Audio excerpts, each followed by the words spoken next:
I do personally believe that for a man to have a happy life and a happy existence, that women are actually very important.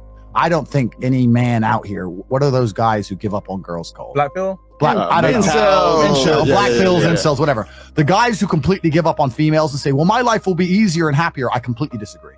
I think that females are a very, very important part, a very healthy piece of a good life. And I think that for that reason, they're important.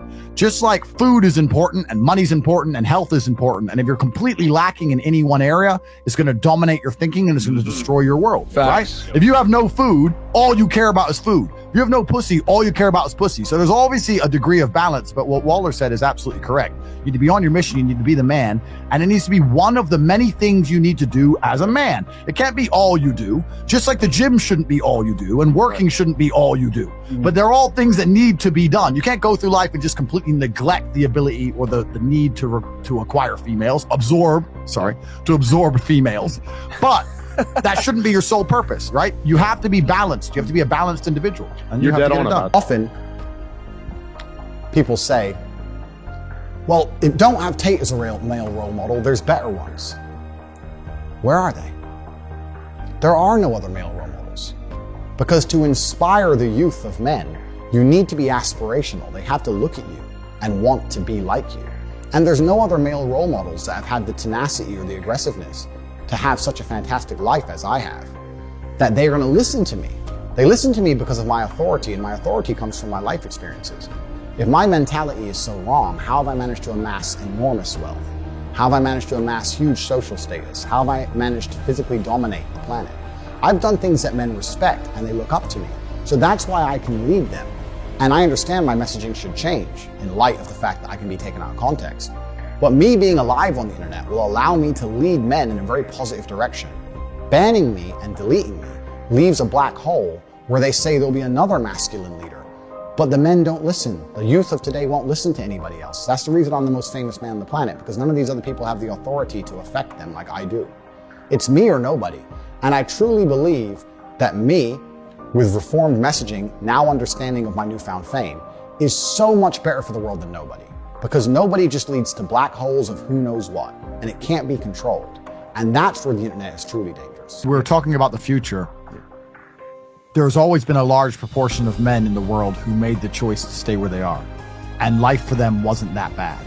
But as we reach the future and as time goes on, you're going to notice now that the people who don't chase having a masculine network, if they're not going to be excellent upon themselves and they're not going to be plugged into a serious circle of achievers, their life's going to become terrible. You used to be able to be a normal man. You could just be a normal dude, and your life really wasn't that bad. But now we live in a situation where you just can't just be a normal dude anymore. In fact, I'm going to say something else. I'm going to say something that's a bit more controversial. 5 or 6 years ago, you could consider yourself law-abiding.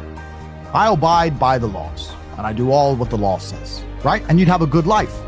The way things have gone these last couple of years and the way they're going to continue to go, you can no longer even obey the law. You need to be able to either go to another country or have a friend who can get you the paperwork or know a guy who knows a guy. You can no longer even just be a law-abiding citizen without having an awful life. Wear your mask. Yeah, you can't even be a law-abiding citizen. So being a normal dude is no longer an option. Being law-abiding is no longer an option. People look at some of us guys up here and go, oh yeah, well, they're a bit extreme, or, you know, Tate's a bit crazy and he's a bad guy, all I've done is chosen a path that allows me to prevent being crushed. Because a lot of you watching this are going to be destroyed. In 5 years from now, you cannot even understand the world you're going to be living in as a normal dude. A normal law-abiding man 5 years from now is fucked. So you better get it together. You're tired. You don't want to work. You want to go to sleep and just relax. You do it fucking anyway. And sorry to interrupt again, No, but that is the most basic imperative of the masculine frame, which has been destroyed in real time. They are trying to convince you that you should act how you feel. You should show more of your feelings. If you feel this way, you should show it. If you want to cry, cry. Look, I have no problem with guys crying. Sometimes guys cry, right? My dad died, I cried. I've cried once in 10 years, but it's not a default emotion for me. Sometimes you cry, right? But what I'm saying is the reason they're trying to bring out emotionality in you is because of exactly what Myron said. Most of the time, you don't feel like doing the things you're supposed to do. But the true masculine frame throughout history was doing the things they didn't want to do, but they knew they had to do because they had honor and duty. That's what honor and duty means. Do you think the men on the Titanic wanted to stay on the fucking Titanic? No, we're men. We have to stay. We're scared, but we must. It's our duty to let the women and children on the lifeboats. Yeah. This is masculine duty. When you remove self-control from men, you get, not only do you get emasculated weak men, but what you also get is very dangerous men. Because the world at large is trying to tell you, just be more in touch with your feelings and everything's gonna be fine. Men also have an innate desire, one, for conquest, and two, we have a biological response. We are very predispositioned to anger. You look at all these school shooters and shit. These are men who can't control their emotions. That's all they are. Facts. They have no self-control. And then they go and do dangerous shit. A good man controls himself. I have absolute self-control. If I decide to smash your face in, it was a very conscious decision. Nothing to do with the fact I was angry. If I decide to shoot you in the face, it's a conscious decision. It's the best move on the chessboard. There's no anger involved. You understand? Emotional control is absolutely and utterly important as a man. Now, I'm not saying become a stoic dork, have no personality, be a boring fuck. I'm not saying that. I'm saying that you need to understand as a man, there are certain principles under which you act, regardless of how you feel. Bam. The very baseline of masculinity, if you were to say to me, what is a man? My answer would be emotional control. That is the very bottom baseline important thing to be a man. As a woman, it's something else. But as a man, it's emotional control. If you cannot control your emotions, you will never ever be shit as a man. Do you think the men on the Titanic weren't controlling their emotions when they waved goodbye to their children and their wife? They were scared. But did they cry like babies? No, they froze to death like men. Emotional control was the bottom line of masculinity for the entirety of human history. Until the last 30 years when we said to men, if you feel a certain way, you can be that way. Oh, look, incels are stabbing people because girls don't want to talk to them. Oh, look, crime's going through the roof because people can't handle being disrespected, pulling out a Glock and blowing people's brains out. I wonder where this comes from. It comes from telling men to not just fucking have enough mental control to go, you know what, I'm gonna get the fuck out. Or I don't feel like doing X, but I'm gonna do X because it's my duty to do X. As a man, you're supposed to be scared and not show you're scared. This is the bottom line of a man. If you don't have emotional control, you're not a man anymore. So this whole promotion of mental fragility is also just completely destruction of manhood. You're not a man if you give in to your emotions. I'll tell you something now. I'm the baddest motherfucker on the planet. Someone breaks into my house at night, I'm still scared. You're like, whoa, someone's in my house. But I'm still gonna go out there and fuck them up. I'm not gonna sit there and go, well, I'm scared, so you go. Try to push my girl out the door. Like, what the fuck? You're a man. It's your job as a man is to be a man. So it's more about duty and honor than how you feel. When you live life as a man, it has very little to do with how you feel. You can live life as a woman and do what you feel. As a man, you don't do as you feel. If I feel happy or I feel sad, I have the exact same productive ass day. That's how I live. No matter how I feel, I get my shit done. Because that's what you're supposed to do as a man. So this whole mental fragility promotion is just another angle to attack and destroy manhood. And then you're completely right. Women don't find these type of men attractive. Because women from an evolutionary standpoint still want a man. Yeah. You know, it's crazy, man. I'm so glad I left the fucking West. The West is a failed society. In my course, I talk about how male attention is hyperinflated. So there it is, take shinkai.net.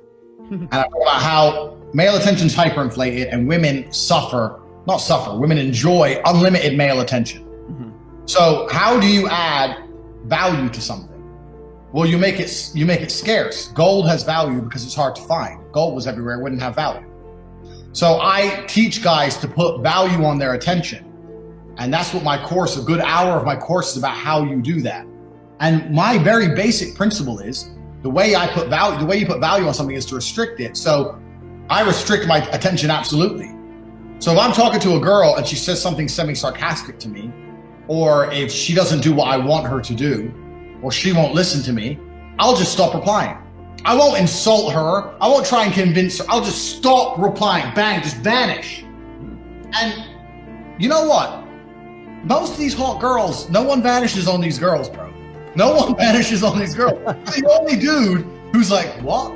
I gave him some sarcastic bullshit answer and he didn't text back. And before you know it, they're the one liking your Instagram picture. They're the one trying to get your attention again. And you might still have to be the man and pop up again a month later or something. They'll like your pictures, they'll watch your stories. All of a sudden, they're like, this guy, because your attention is now valuable. You're the one dude who fucked with them. Every other guy's telling them they're beautiful. You're the one dude who's like, you know what, fuck your shit, bye. And it's all about frame. This goes back to the very basics of the game. Frame. You want to put value on your attention. I say this all the time, with the biggest mistake people make in relationships is that, especially busy guys, you're busy, you're working, you're always busy all the time.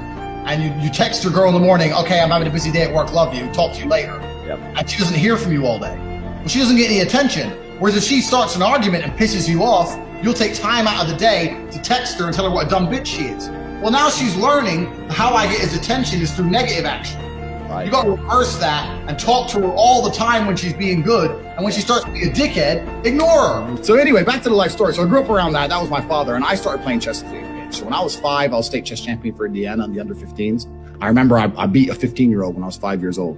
I remember walking down there. Really? I remember walking down there with my dad to the Indiana state champs. And I got to look, it was the final game. I remember walking down there being super nervous. And I remember when I won, the 15-year-old cried. And that made me happy. I was so happy. Not that I won, that made that fucker cry. You're 5. I was 5, yeah. So I was the youngest ever state chess champion in Indiana. You can verify this as well. That's what I was doing. I learned from my father. Is it even feasible that you're doing this at 5? Yeah, bro, 5, man. There's grandma. There's Chris, Chris, can we get a Google or something going? You're fucking 5? I was 5. Yeah, it's on my Instagram. If you scroll through my Instagram, you'll see a newspaper clipping of me playing some other kids. But it was only the children's, right? Under 15s, but I was 5 years old. So I was on my way to be a chess champion myself. And then, but even after I won that, I said to my father, look, we're taking 3 weeks off chess. You're going to go boxing, you're going to go karate, all these things. He goes, you're going to be a fucking nerd. So my father also was very, very understanding of the breadth of life and how lots of different attributes, if you're 80% in lots of different areas, they can all work together and they can almost amplify each other, right? Yeah. So there's no point. Okay, you can be smart and be a complete dork, or you can be 10% less smart than that dork, but you're also a G physically and socially. That's far better than just being smart. Yeah. It's the combination of assets. So my father said, yeah, you're going to be smart. Of course, you're going to be a chess player. Of course. But you're going to have all these other assets and attributes about you. I was trained from a young age. My father instilled me with duty in the bloodline. From a very young age, he told me, you are going to be the man. That's what you're going to be. You're going to be able to do this and this and this and this. It was very purposeful. It was very trained. Is there a burden with all that you carry? Like being the man? Like, is there a burden that comes with that? Absolutely. There's huge burden. I think, where did I read? I read somewhere that the top 1% of society and the bottom 1% of society have the same stress level. So it's least stressful in the middle. But if you're at the very, very top of elite and you're at the very, very bottom of like shit muncher nobody, you're both really stressed out. Because like at the bottom you have nothing to eat and shit, and at the top, if your company fucks up, like you're losing billions in share value and you're stressed. So at the very, very top they're stressed, at the very, very bottom they're stressed. Most people exist somewhere in the middle. And yeah, I'm the king of my castle. I'm the king of my life. I'm in charge of my business. I make all the calls. Like even my brother and my cousin, everyone I work with, is still me. I'm the boss. I'm in charge of everything. So yeah, there's stress associated with that. But with responsibility comes authority, doesn't it? And I like authority because I trust myself more than I trust anyone else. So if I want to be able to make all the calls, I have to have all the responsibility to go along with it. If I want to be the captain of the ship, I have to be responsible for the ship sinking. But that means if I say, do something on my ship, you got to fucking listen because I'm the captain. So most people, this is a big skew in modern society, especially in relationships. So we can apply this to relationships or society as a whole. Most people want authority without responsibility. That's what people want. I want authority without responsibility. That's what they want.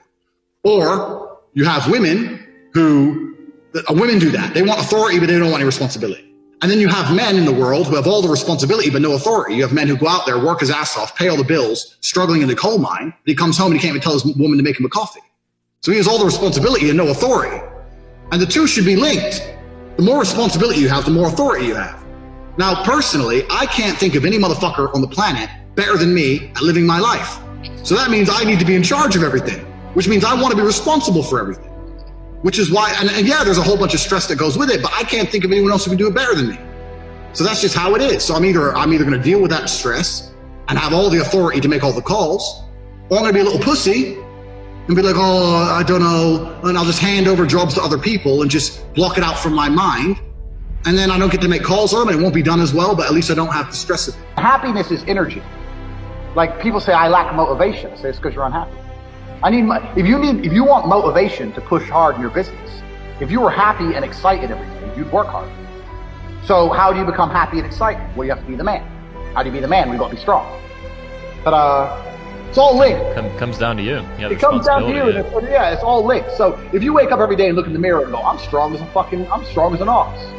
Look at this. I'm built like Hercules. I'm about to go make some fucking money. That's different than waking up and going, out of breath out the shower and shit.